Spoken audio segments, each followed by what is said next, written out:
Olá, amigos, estamos de volta. Eu sou Gilberto Ligeiro. Nós vamos continuar tratando do contrato de compra e venda. Numa aula anterior, num encontro anterior, nós tratamos de disposições gerais sobre essa importante espécie contratual. Trouxemos as definições, trouxemos os elementos componentes, vimos o quanto é importante na formação do contrato de compra e venda o elemento da pessoa, do agente capaz de contratar, da coisa que esteja livre e desembaraçada para compor o contrato de compra e venda. E na sequência nós precisamos então enxergar, verificar uma classificação, tentar entender como esse contrato de compra e venda ele é classificado, quais são as suas principais, nas modalidades de classificação, qual o seu perfeito encaixe. Então vamos verificar aqui, caro amigo, a classificação do contrato de compra e venda a partir do nosso slide. Nós temos aqui, nessa classificação, o contrato de compra e venda como um contrato bilateral ou sinalagmático. Nós temos aqui um destaque, vocês podem verificar esse destaque em azul, no qual nós procuramos chamar atenção para as figuras do vendedor e do comprador. Vejam, o vendedor é ao mesmo tempo credor do preço e devedor da coisa. Então vejam que o vendedor é ao mesmo tempo, destaquem, ao mesmo tempo, concomitantemente, credor do preço e devedor da coisa. O comprador, faça uma correção, por gentileza, aqui o devedor é o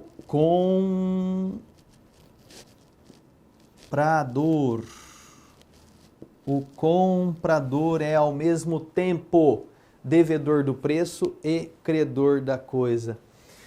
Comprador e vendedor, são os sujeitos do contrato de compra e venda. Então vejam que esse quadrinho que nós colocamos aqui nos chama atenção então para o contrato bilateral. Por quê?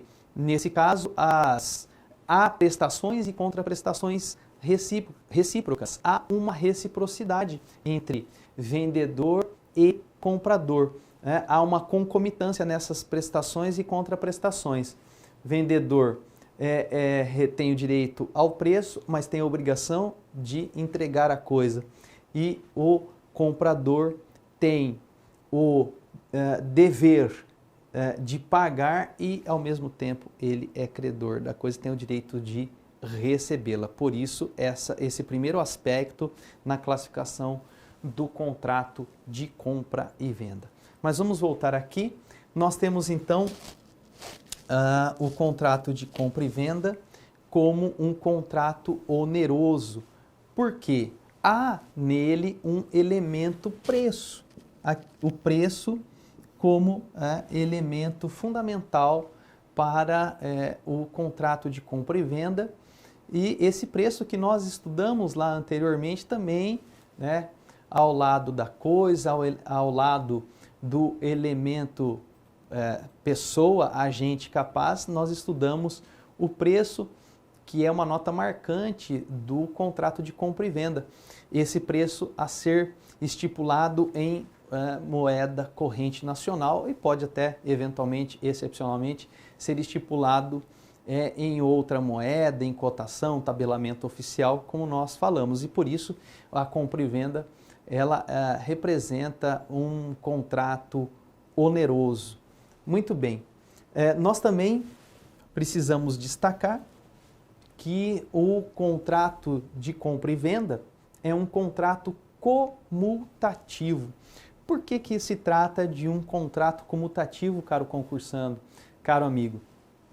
Trata-se justamente de uma hipótese contratual a partir da qual nós vamos verificar que as prestações e contraprestações são equivalentes e são determinadas efetivamente no momento da formação do contrato. No momento da formação do contrato, o comprador e o vendedor, eles já têm pleno conhecimento daquilo que estão negociando, das prestações e contraprestações equivalentes nessa negociação.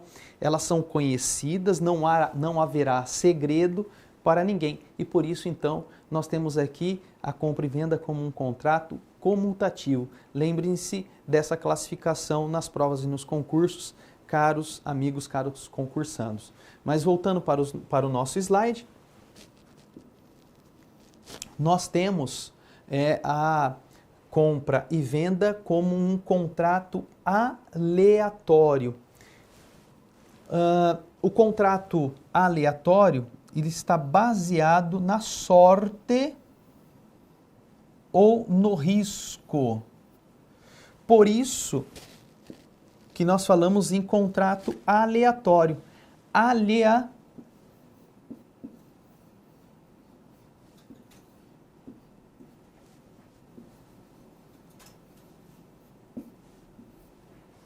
Nos lembra a sorte, vem lá do latim.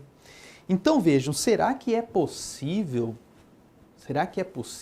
caro amigo, estabelecer uma compra e venda com base no risco, com base na sorte?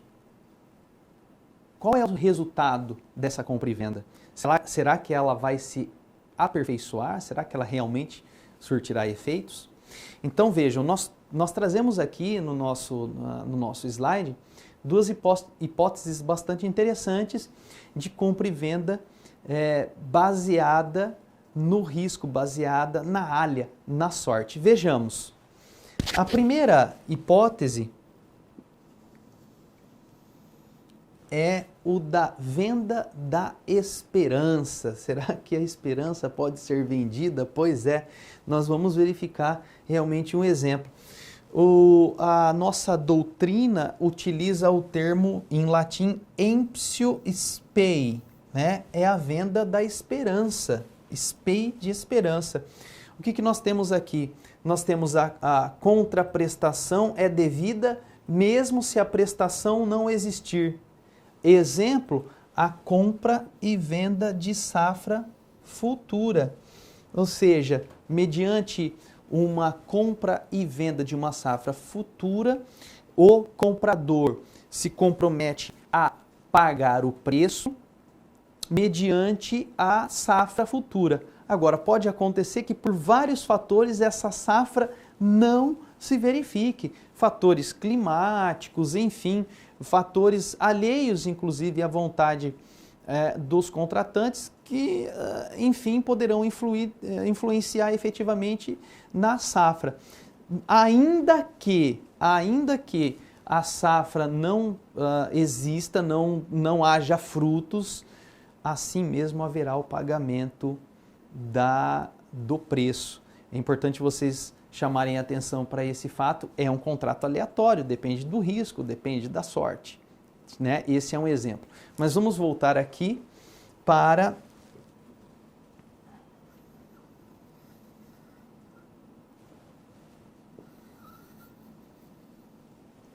a chamada venda da esperança com coisa esperada. Emptio rei sperate. O que nós temos nesse caso? Nós temos a hipótese de que a coisa existirá, mas em qualquer quantidade. Vejam, pouco importa então o quanto se produzir, haverá o pagamento. Pouco importa. E nós fazemos uma observação aqui, que o contrato, nesse caso, se resolverá se a coisa não existir. Então, a coisa tem que existir, ainda que numa quantidade diferente. numa quantidade menor ou até maior, haverá o pagamento. Agora, se a coisa existir, não existir, nesse segundo caso, o contrato se resolverá. Sempre, então, haverá o elemento alha, haverá o elemento risco, né? Se estabelecerá a compra e venda na sorte. Ok? Então, vamos lá. No próximo slide, a gente continua tratando, nós continuamos a tratar dessa classificação. E aí, vejam aqui que o nosso contrato de compra e venda também é consensual. Ele é consensual porque a compra e venda se aperfeiçoa com a vontade das partes.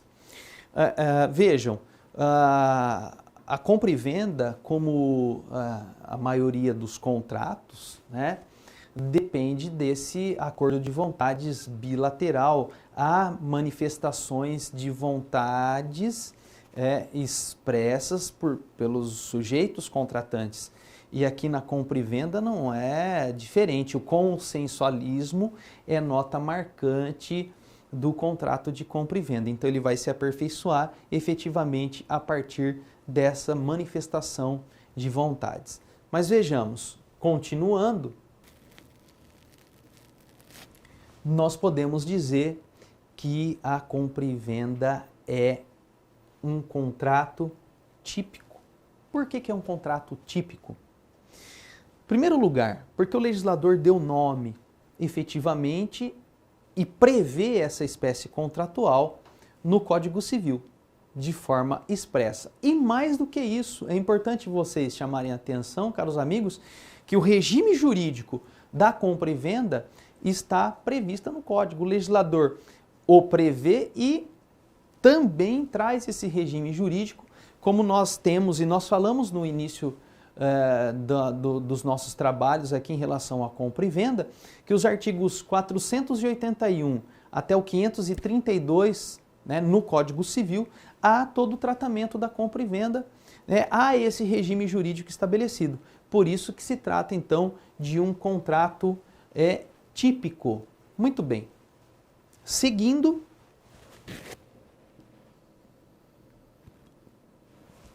nós temos a compra e venda classificada na solenidade. Será que a compra e venda é um contrato solene ou não? Há alguma formalidade que deve ser observada ou não na realização da compra e venda? Então vejam, nós temos aqui compra e venda não solene e nós temos compra e venda solene.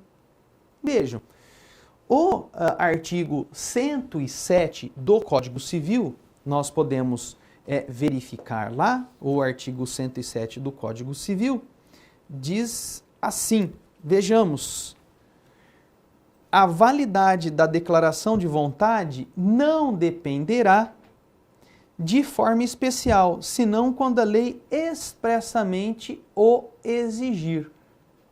Então vejam, pela leitura do artigo 107, pela leitura do 107, que a solenidade não é exigência. A solenidade não é a regra. Então, a compra e venda não solene é a regra. Porém, nós temos situações em que a compra e venda deverá observar uma formalidade, uma solenidade. Vejam o que diz no dispositivo seguinte, lá no artigo 108. O legislador diz assim, caro amigo, não dispondo a lei em contrário, a escritura pública é essencial à validade dos negócios jurídicos que visem a constituição, a transferência, modificação ou renúncia de direitos reais sobre imóveis de valor superior a 30 vezes o maior salário mínimo vigente no país. Então vejam que o artigo 108 exige, em determinadas situações, a escritura pública para a transferência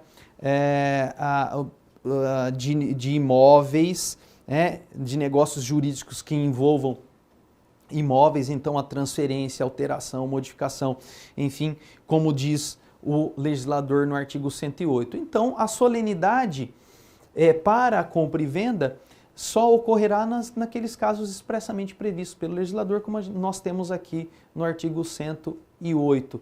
A escritura pública na compra e venda de imóveis deverá ser lavrada perante o tabelião de notas, desde que então o valor do imóvel ultrapasse 30 salários mínimos. Fora essa situação, a maioria dos casos de compra e venda são simples, não haverá nenhuma necessidade de se observar uma solenidade, como diz a regra do artigo 107. Muito bem, vamos na sequência. Nós temos aí também, ainda nesse momento, nós devemos tratar efetivamente dos efeitos do contrato de compra e venda. Vejam, o negócio jurídico, ele é estabelecido em 3 planos, como nós já falamos aqui em encontros anteriores. O plano da existência, o plano da validade e o plano da eficácia. Para o mundo jurídico, efetivamente, o que importa é que um negócio jurídico produza efeitos. Os negócios jurídicos, uma compra e venda, caros amigos concursandos, ela é realizada para surtir efeitos, para alterar a vida das pessoas. Ela não deve ficar, por exemplo, no plano da validade só e, enfim, chegando ali o negócio ser considerado nulo. Não, a importância da compra e venda é que ela surta realmente efeitos. Então, nós falaremos agora desse terceiro plano. Nesse terceiro plano, o que nós temos de eficácia do negócio de compra e venda, da compra e venda propriamente. Então, vamos verificar o nosso slide aqui, que nós temos alguns efeitos. Vejam, é importante nós destacarmos antes de mais nada, relembrarmos antes de mais nada, que a compra e venda não tem eficácia real. Ela tem uma eficácia negocial, pessoal. Então, o contrato de compra e venda faz lei entre as partes, como comumente nós falamos. Ela não atinge eventualmente, a compra e venda eventualmente não atinge terceiros. Para que eventualmente a compra e venda possa ter eficácia real, há necessidade de uma formalidade. No caso dos móveis, haverá necessidade da tradição. No caso dos imóveis, o registro no cartório de registro de imóveis. Então, quanto aos efeitos, para início de conversa, a compra e venda não tem eficácia real. Ela tem apenas eficácia efetivamente negocial ou pessoal. Além disso, nós podemos falar que existem efeitos quanto ao risco e efeito quanto às despesas. Nesse sentido, então, nós precisamos dizer o seguinte, que quanto ao risco, na compra e venda, a compra e venda sempre no risco recai sobre coisa e sobre o preço. Sempre quem tem o dever. O risco vai recair sempre em relação àquela pessoa que tem o dever. Vejamos, a coisa perece para quem? Perece para o dono. Essa é uma regra fundamental que precisa ser chamada a atenção. O porquê que a coisa perece para o dono? Porque o dono tem o dever de entregar a coisa. Então ele assume o risco. Se eventualmente a coisa se perder, ele assume o risco dessa perda. Então ele vai responder eventualmente por perdas e danos. Quanto ao preço, o risco é do comprador. Por quê? O comprador, ele tem o dever de pagar o preço.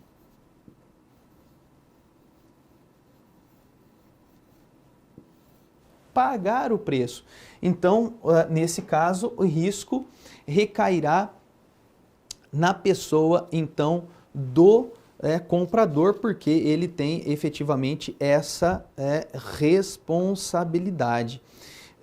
Vejam o artigo 490, né, dizendo expressamente que, salvo cláusula em contrário, ficarão as despesas de escritura e registro a cargo do comprador e a cargo do vendedor, as da tradição. Então vejam que já no artigo 490 do Código Civil, o legislador traz o quê? Traz os efeitos quanto às despesas, né? Vejam, acompanhando aqui no nosso slide, caro amigo, que há, na verdade, um rateio dessas despesas. Há uma divisão da responsabilidade na compra e venda para com essas despesas.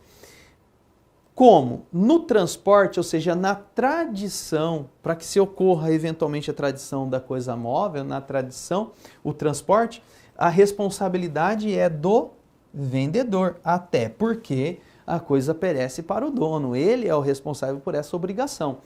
E a escritura e o registro, por exemplo, das coisas, dos bens imóveis, na compra e venda de imóveis, caberá efetivamente ao comprador. Ele pagou o preço, ele recebeu a coisa, e então ele deve arcar com essas despesas nesse rateio dessas despesas, como nós aqui acabamos de destacar. Bom, caro amigo, nós vamos encerrando esse encontro, mais essa parte do contrato de compra e venda. Nos veremos em breve para tratar de outras situações relacionadas à compra e venda, como cláusulas restritivas e outros pactos. Um abraço e até breve.